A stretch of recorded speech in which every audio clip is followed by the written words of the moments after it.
Everybody loves Texas style brisket, but today I'm gonna show you how to turn it into the best smash burger you've ever had. So today we're actually gonna make 3 smash burger recipes, but it has to start with an actual brisket itself. So to do that, let's get this thing trimmed up. All right, so we're actually inside today. It is October, like middle of October, and it's still stupid hot outside. So I got sick of sweating. Shane was whining about sweating outside, it being too hot for him. So we decided to come inside. And for all you getting after me, I love Shane. Shane is the man. I just like to give him a hard time because he's from Boston.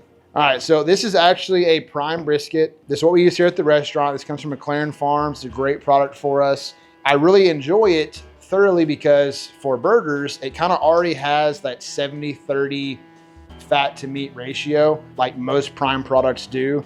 So I don't really have to spend a ton of time weighing out the meat and fat when it comes to actually the burger grind. So let's get this trimmed up so we can actually get this then ground up. So I'm gonna start by removing that decal as always. Get some of this excess fat off the back end. Get all this mohawk curved up. And guys, if you want a more in-depth video on how we actually trim the briskets here at Bar-A, we have that on the channel. We will make sure we get that up for you guys and link it so y'all can click on there and get a little bit more time on what I'm doing here. But I'm always following the same steps. Clean up the bottom, flip it over, take the mohawk out, round everything out, and then we're just shaving down fat from that point. Smash burgers though are kind of a great, or burgers in general, kind of do really well with barbecue trim. We're seeing a lot more barbecue places starting to open up burger concepts because something we're always fighting is what to do with the excess trim. I'm trying to get this down to about 1/4 inch of fat all the way around this thing. Some of you have asked about why 1/4 inch. The reasoning is over the course of 16, 18, 20 hours during a brisket cook, you really can only render so much fat before you start to actually overcook the actual meat in the brisket. All right, I've got that fat trimmed down. And this right here is what we want for the burgers. We're gonna use that right there. We're gonna grind that straight into burgers. You can see all of that intermuscular fat right there. That's that 70-30 breakdown of meat to fat that we really want. Something to keep in mind, a little trimming knowledge here. Every now and then they come in scalped. What I always suggest is just, if it's scalped, take it off. Because if there's no fat coverage on top of that, it's just going to burn up over the course of a cook. You're not gonna be able to save it. It's gonna be just burnt up, crispy, lean or fatty meat that you're not gonna wanna actually serve. So trim it off, throw it into burgers or whatever else you wanna do with it. Cool, so I am happy with this brisket here. This thing looks solid, a good amount of fat coverage on there. Everything looks nice and clean and shaved up. Something I do wanna cover though, is like I said, prime brisket generally is made up of about 70-30 meat to fat. We have found whenever we make the burgers, and over the course of that, when we first started out, we were always weighing out exactly 70-30 lean meat and fat. And we kind of found that by adding the extra fat to it, it was almost kind of too fatty. So we started just taking just the lean meat, which would, this stuff here, and honestly, we would kind of just come in and just trim some of this excess fat off there. Or like this one's not too bad. I might just leave this on there for that instance, but maybe like this piece here, we were taking the time to separate that fat from that lean meat. And we just kind of learned it was kind of a waste of time. It's pretty much 70-30 almost on the dot. If you have about 1/4 inch of fat on there, it's good to rock and roll. Just grind that shit up in there for the burgers. But that is just for prime. So like if you're using a select or choice brisket, they're not gonna be as well marbled or have as much intermuscular fat. So you definitely want to weigh out 70-30. Separate the lean from the fat, weigh it out on a scale, and you should get a very nice patty. All right, so we have this thing trimmed up. I've got my lean meat in here for the burgers. I'm gonna get a total weight on this. I'll share that weight with you guys later in the video. We're gonna go and get this ground up and ready to be balled up into smash burger patties.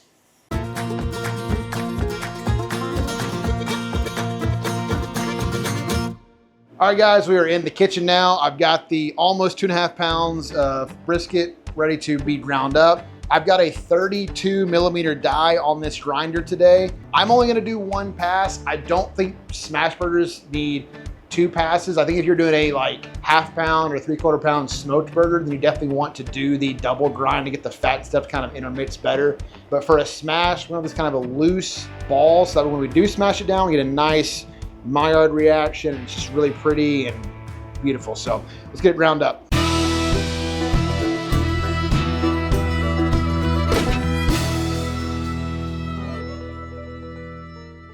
All right, so when we're actually making these balls, we're gonna shoot for about a 3.5 ounce patty. We have found that 3.5 ounce is kind of the perfect size for a 4-inch Martin's potato roll. We're gonna get these balled up.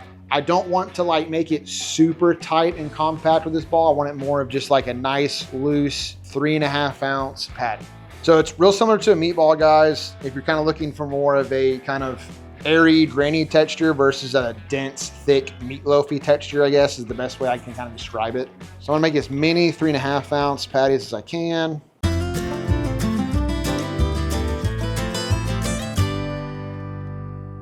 All of that brisket trim had enough for about 5 double smash burgers. So I'm gonna put these in the fridge for about an hour or two, let them kind of relax, chill out, kind of come together just a little bit. When I'm about half an hour out from when I actually cook these off and sear them off, I'm gonna go ahead and work on getting the pit set up and get that griddle hot and searing hot so this thing can really crust up and get some good color on there. So let's put them in the fridge and I'll see you in just a little bit.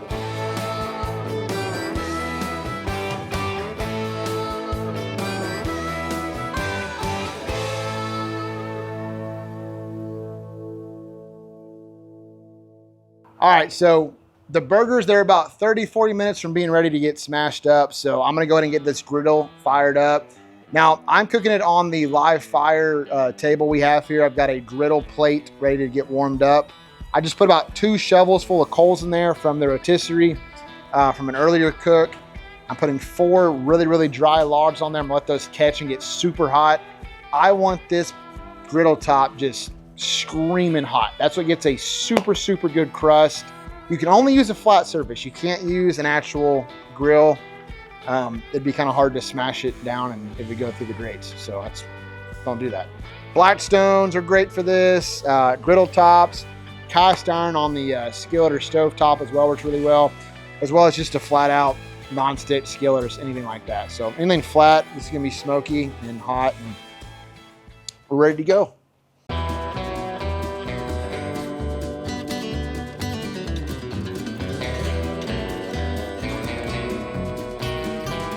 Let's smash. This grill is smoking hot. Let's get them on there. This is gonna be just the classic American smash here. I like to get them on there and just give them a little bit of a press, pat down. Let those kind of cook for just about a minute or so. Kind of start that Maillard reaction. All right, right before we smash these down, I'm gonna add those thinly sliced onions to it. Take our smasher.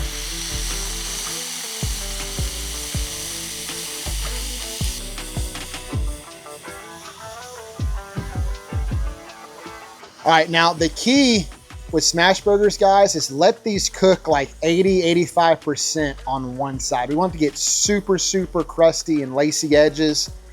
And that's what makes a smash burger a smash. Those classic, crispy, salty, just all the goodness of beef in one bite is letting these things do their thing, take their time and get nice and crispy.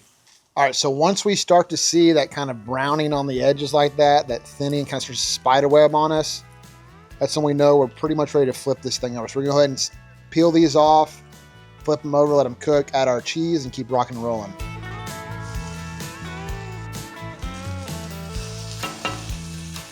All right, so at this point in time, I got them flipped. Crust is looking great.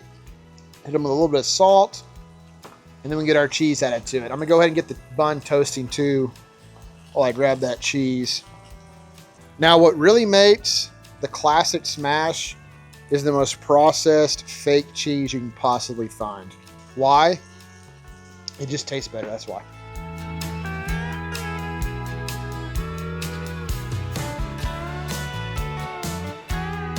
Once that cheese starts to melt, I'm gonna go ahead and get this thing scraped off. On to patty number 2.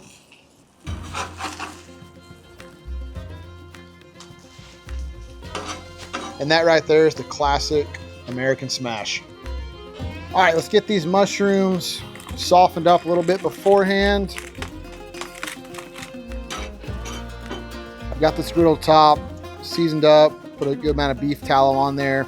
gonna cook these down, kind of soften them just a little bit before we get going. I'm gonna add just a little bit of more beef tallow to it because beef tallow never hurt anybody. That's what my doctor says.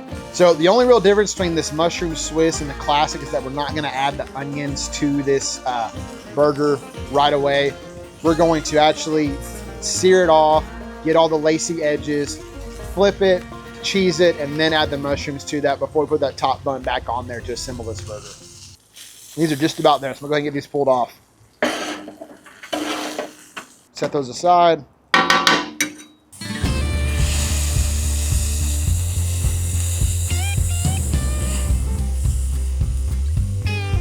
All right, so once again, the telltale sign for me is always get that spider webbing on the patty. Starts to break apart and kind of look like little spider webs and get the nice crusty edges. So I'm gonna go ahead and get these peeled off here and flipped over. That's what you want, folks. That beautiful brown crust on the top. That's Maillard reaction. Get that Swiss cheese on there. Start toasting that bun. Get those softened mushrooms put back on there. And once that cheese starts to melt, go ahead and top it. You got yourself a beautiful mushroom swish.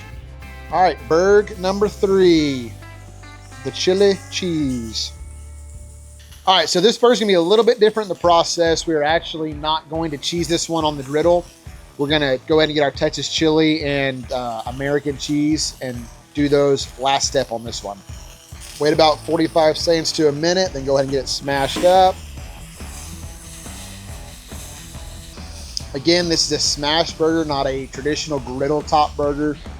Your griddle top burger is a little bit thicker. Still a great option. You find them at most bars across the country. But the classic smash, you want it really thin, really crispy. It's just a different texture and just a different flavor profile than your classic bar flat top griddle burger. Spider webbing, time to flip. All right, this thing is ready to go inside for its final presentation. Chili cheese. All right, let's get this chili cheeseburger assembled.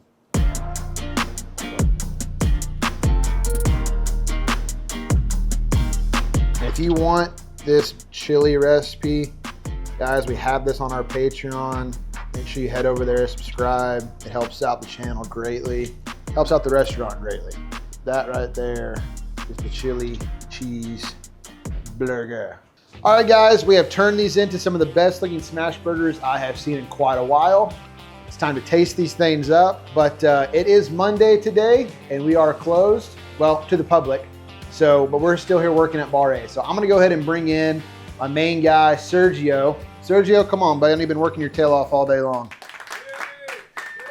And you are not a good looking fellow at all, dude. But that's okay. We got 3 good burgers for you today, man. I want you to try all 3 of them. I've got a mushroom Swiss, the chili cheese, and then just the classic grilled onion smash. You hungry?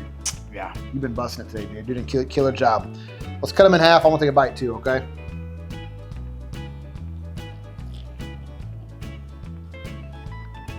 It's a good burger, though. It's good. The Swiss on that one's solid. What do you need more out of him, right?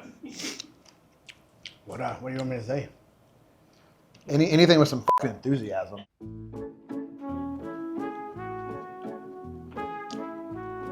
Good burger. Fuck. I'm glad we brought Sergio in for this. All right, I gotta try a bite of this. All right, Shane, get after it. Stand in the back awkwardly, Serge. Yeah, it's solid. That Swiss like really binds this together really nice because of how melty it is. For me, it's the mushrooms. Like they're not mushy. I can't stand a mushy mushroom. Yeah. They still have a little bit of bite to it. This is solid. Cool. Just stay with us, Shane. Serge, come on, bud. All right, this is the one I have been waiting for all day. As soon as Shane had the great idea of doing a chili cheese smash burger, I said, yes, sir. Yes, sir. I'm in on that one. Here, Serge. Shane, let you go first, buddy. It's your idea. Wow. Thanks. Actually, pretty stoked for Good this. luck with that one. Eat that one over that board, please. Yeah. There we go. Oh yeah. You can get the smokiness from the brisket, but it's not overpowering. Whatever you put in this chili too, it like rounds it out really nice. All right, I need a napkin.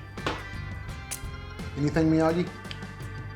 That one's a little better, but I think the classic one's gonna take it. All right, and then the classic smash. There you go, brother. Thanks, pal. Give it a Shane. Here we go. Can't really go wrong with this. No. The onions, I'm telling you, the onions make the classic smash 100 times better. I agree. And what's cool about it is there's like layers of textures with the onions. So the ones that are like more on the bottom have this like really crispness to them, but the ones on the inside are still a little bit soft. So when you're getting through it, you're getting these layers of texture. Which is really It's like a super richness with the cheese. You get the saltiness, beefiness from the the brisket trim, and then onions, a little bit of that sweetness in the background, but a nice texture difference too. It's super good. nailed it. Guys, thank y'all for watching today. Y'all take care and see you next time.